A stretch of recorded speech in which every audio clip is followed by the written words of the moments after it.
सुसमाचार की सामर्थ, क्योंकि मैं सुसमाचार से नहीं लजाता। हालेलुया। और यहाँ पर पौलुस हैं जो इस पत्री को लिख रहे हैं, और पौलुस के लिए रोमन शहर एक ऐसा शहर है जहाँ बहुत वो उसका विश्वास है कि ताकत ही सब कुछ है, उसका विश्वास है कि पैसा ही सब कुछ है, उसका विश्वास है कि लोगों का मसीह में रहना या परमेश्वर जैसे धार्मिक चीज़ों को करने का कोई वजूद नहीं है।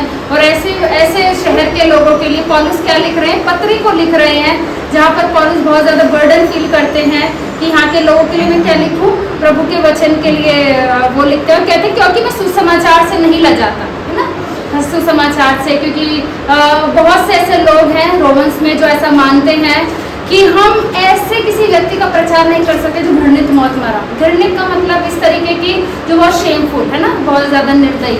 अगर हम कहें कि कहते हैं कोई गार्बेज में काम करने वाला हो और उसको अगर हम अच्छी पदवी वाली कुर्सी पर बैठा दें तो कोई इस बात के लिए एग्री नहीं होगा, है ना। इसी रीति से अगर प्रभु यीशु मसीह के लिए जो मौत थी वो ऐसी घृणित मौत थी, या बहुत शर्म की बात थी कि हम ऐसे भगवान को नहीं मान सकते। जैसे आपके समय में हम ऊंची काश नीची काश देखते हैं ना, उनके नीचे हैं और कुछ बड़े हैं। तो इस तरीके से रोमन्स का सोच विचार था रोमियो का कि हम किसी ऐसे परमेश्वर की इबादत नहीं करेंगे जो इतनी गंदी मौत मरा हो, है ना, जो खुद ही नहीं बच पाया, जो इतनी गंदी मौत मरा हो, हमारे लिए किस शक्ति की बात करता है ना।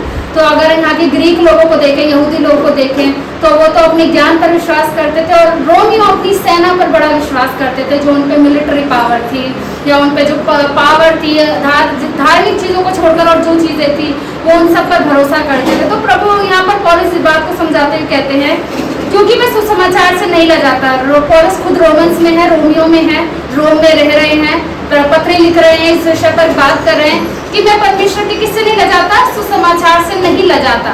मैं शेम नहीं हूँ, मैं लज्जित नहीं होता, मैं इस बात को शेम फील नहीं करता कि उस रोम में प्रचार करना जहाँ पर प्रभु यीशु मसीह की मृत्यु को घृणित माना जाता है, मैं उस चीज़ से लजाता नहीं हूँ। हालेलुया। छोटी सी बात है, आज बहुत से लोग हैं जो प्रचार करने में और प्रभु के सुसमाचार को प्रचार करने में, या एवेंजलिज्म हो या प्रीचिंग हो, टीचिंग हो, करने में बहुत शर्माते हैं, है ना। इवन आराधना में ताली बजाने में बहुत, मैं यहाँ की बात नहीं करी, बहुत से चर्च जाते हैं शर्म करते हैं, स्पेशली आदमी बहुत शर्म करते हैं कि हम ताली क्यों बजाएं, है ना, ऐसा है। तो कहने का मतलब है कि हमें शर्म आ रही है, हमें शर्म आ रही है, हमें अच्छा नहीं लग रहा है। या फिर कुछ लोग ऐसे कि डांस करने में शर्माते हैं प्रभु की उपस्थिति में। तो पौलुस यहाँ पर एक बात समझाते हुए कहते हैं कि मैं ऐसी चीज़ों से बिल्कुल नहीं लजाता, बिल्कुल मुझे कोई शेम नहीं है, क्योंकि जिसने मेरे को जीवन दिया है वो मेरे शेम से बड़ा। हालेलुया।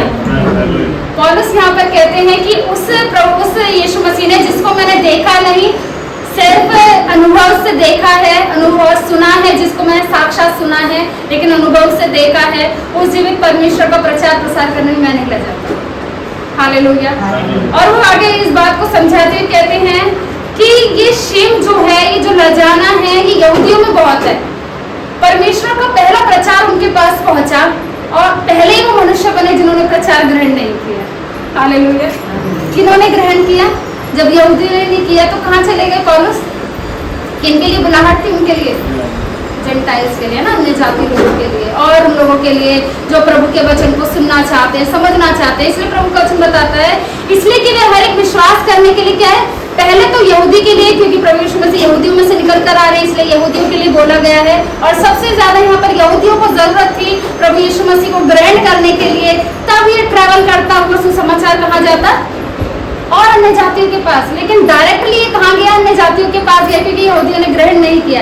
इसलिए वो कहते हैं कि पहले यहूदियों के लिए और फिर उसके बाद किनके लिए? यूनान के उद्धार के लिए। परमेश्वर की क्या ये सामर्थ है, परमेश्वर का वचन जो है, जो सुसमाचार है, जो गुड न्यूज है, जो पौलुस ने कहा है कि मेरे लिए सुसमाचार प्रभु यीशु मसीह का आना, जीना, मरना और उसके बाद पुनरुत्थान होना, ये मेरे लिए प्रभु यीशु मसीह का सुसमाचार है।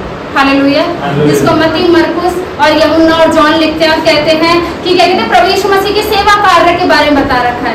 लेकिन हर मनुष्य का सुसमाचार को देखने का तरीका अलग है। इसलिए प्रभु पौलुस ने कहते हैं कि मैं सुसमाचार को, गुड न्यूज को, उस समाचार को जो सिर्फ एक न्यूज नहीं है, उस समाचार को जो इंफॉर्मेशन से भरी हुई नहीं है, वो सुसमाचार जो प्रभु के सामर्थ्य से भरा हुआ है। हालेलुया। और उसी सुसमाचार को सुनकर आज उसकी शक्ति के अनुसार हम बैठेंगे। हालेलुया। अगर वो प्रभावशाली शक्ति हमें ना होती, कार्य नहीं हालेलुया। तो आप मानते हैं सुसमाचार में ताकत है, वो पावरफुल है, उसको शक्ति की जरूरत नहीं, वो ऑलरेडी पावरफुल है। हालेलुया। गुड न्यूज जो है, सुसमाचार जो है, वो ऑलरेडी शक्ति और सामर्थ से भरा हुआ है। उसको किसी की साक्षी की जरूरत नहीं है, मुझे किसी की सहयोग की जरूरत नहीं है, उसे ज्ञान की जरूरत नहीं है। वो प्रभु का प्रभावशाली वचन है, वो प्रभु की सामर्थ है जो मनुष्य में पूरे प्रभाव के साथ, शक्ति के साथ प्रभाव डालती है और मनुष्य को विश्वास के प्रति आगे बढ़ाती है। हालेलुया।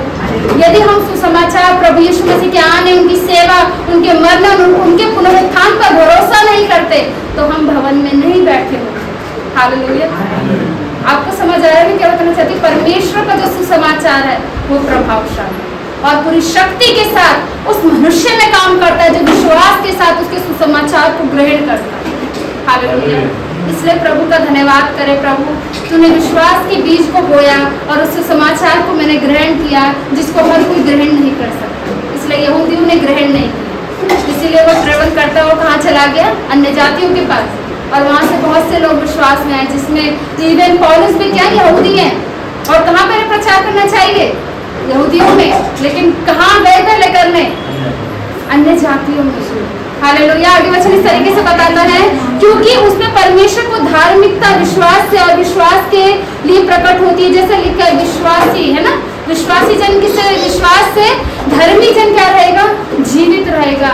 जो शक्ति के साथ आपने प्रभु यीशु मसीह के वचन को ग्रहण किया है, यदि आप उस विश्वास में, उस धार्मिकता में, प्रभु की उस धार्मिकता, यहाँ मनुष्य की धार्मिकता नहीं बोली, या वो आदम की धार्मिकता नहीं बोली जो अदन की वाटिका में थे, उनकी धार्मिकता नहीं, यहाँ साक्षात प्रभु यीशु मसीह की आध्यात्मिक, जब हम पापी ही थे, जब मेरी चोरी पकड़ी ही गई थी, जब मुझे चोरी करते देख ही लिया था, जब मैंने उस गलत काम को करते लोगों ने मुझे देख लिया, प्रभु यीशु मसीह ने देख लिया, उसी समय उसने अपना अनुग्रह मुझ पर उड़ेला और उस पाप को क्षमा किया। इस धार्मिकता की बात यीशु मसीह यहाँ पर कर रहे हैं, पौलुस यहाँ पर कर रहे हैं कि प्रभु यीशु मसीह ने वो सेम ग्रेस एक विश्वासी के लिए दी। तो वो बहुत किसकी धार्मिकता की बात है? प्रभु यीशु मसीह की धार्मिकता मनुष्य के किए गए कामों की धार्मिकता से क्या है? बहुत बड़ी है। इसलिए उस सर्वशक्तिमान ईश्वर का धन्यवाद करना जरूरी है। प्रभु, यदि तेरा सुसमाचार प्रभावशाली नहीं होता, उसमें ताकत नहीं होती मनुष्य को बदलने की, तो आज करोड़ों हजारों लोग तेरे भवनों से भरे हुए नहीं। हालेलुया। इसलिए प्रभु का धन्यवाद करें और उसका इसी वचन के साथ एक एक वचन पाया हुआ है, प्रभावशाली है, जिसने आपको विश्वास में लाया, वो पूरी आपके इंटायर लाइफ को बदलने में सामर्थ्य। हालेलुया। इसलिए उस जीवित परमेश्वर का धन्यवाद करें कि उसका सुसमाचार प्रभावशाली और उसने मेरे जीवन में काम किया है और वो बड़े और सामर्थ्य कामों को कर सकता है। बस हम क्या करें? उसी विश्वास के साथ अड़े खड़े रहें कि प्रभु यीशु मसीह के सुसमाचार में जो पावर है, जो सामर्थ्य है, जो शक्ति है, वो किसी भी चीज में नहीं है। हालेलुया। वो मनुष्य को बदल सकता है। हालेलुया। वो मनुष्य को समझाना आसान है, लेकिन प्रभु यीशु मसीह जो हमने देखे नहीं, जो हमने सुने नहीं कानों से, जैसे आप और हम बातचीत कर रहे हैं, हमने उसे बिना देखे ही ऐसा ग्रहण किया है जैसे वो हमारे दिन प्रतिदिन साथ रहता है, सिर्फ उसके सुसमाचार से। हालेलुया।